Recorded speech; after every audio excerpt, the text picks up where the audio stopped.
Gusto na inisipin pa sa habang ito sa raislayder kanaya Nilati jauh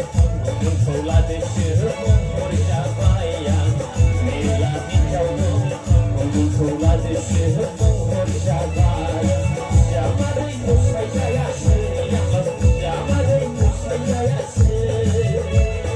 Gusto na inisipin pa sa habang ito sa raislayder kanaya Nilati jauh Untuk latih semua percapaian Nilati jauh Untuk latih semua percapaian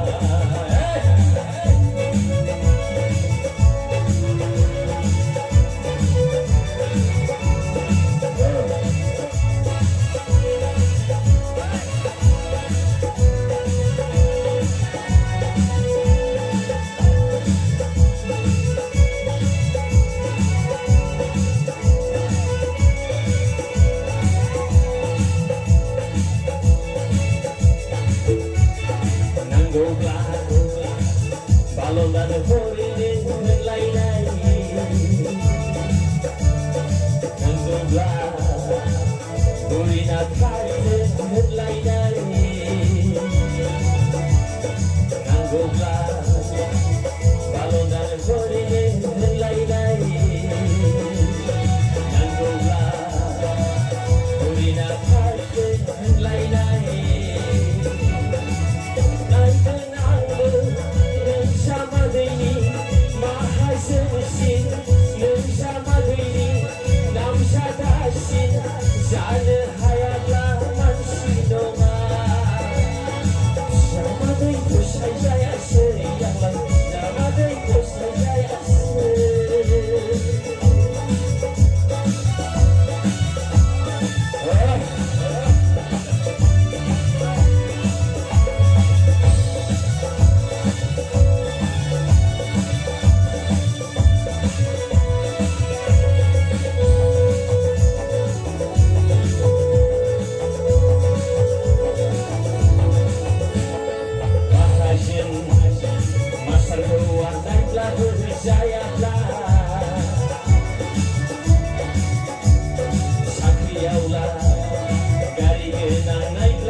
Like this.